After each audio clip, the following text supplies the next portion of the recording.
ये चादर क्यों नहीं हटती? हम अपनी नानियों दादियों के साथ जो वक्त गुजारते हैं वो न जाने क्यों बड़ी माँ को जुनून था हुक्मरानी का। मेरे घर के सभी किरदार कहते थे उन्हीं की हुक्मरानी है, उन्हीं की राजधानी है, उन्हीं का ये वतीरा है, उन्हीं पे खबतारी है। हवेली भर की जितनी चाबियां थी उनके पल्लू से बंधी रहती थी और किसने ये जुर्रत थी कि उनको छू भी सकता हो। हवेली भर की जितनी चाबियां थी उनके पल्लू से बंधी रहती थी और किसने ये जुर्रत थी कि उनको छू भी सकता हो।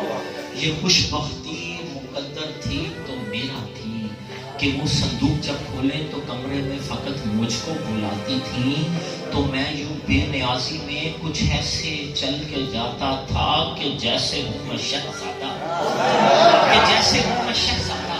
ये सच ही था, ये सच ही था कि अब्बा जब कभी नाराज होते तो यही कहते कि अम्मा देख तेरे प्यार ने इसको बिगाड़ा है।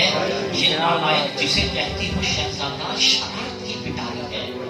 ये नालायक जिसे कहती हो शहजादा शरारत की पिटारी है। तो ऐसे में बड़ी माँ हंस के कहती थी अरे जाने दे बच्चा है, यही तो उम्र होती है शरारत की। अरे जाने दे बच्चा है, यही तो उम्र होती है शरारत की। कि जब भी पैसे गिरते हो तो वो मुझको बुलाती थी तो मैं चुपके से कुछ पैसे उड़ा लेता। मैं जब भी पकड़ा जाता था तो वो नाराज होकर मुंह को चादर से छुपा लेती, तो वो नाराज होकर मुंह को चादर से छुपा लेती। मैं जब भी तौबा करता तो मेरा मुंह चूम लेती थी। मगर अब के तो कोई भी खता मुझसे नहीं सरसद हुई, फिर भी वो क्यों नाराज है मुझसे? उन्होंने क्यों छुपाया है ये मुंह मट्टी की चादर से?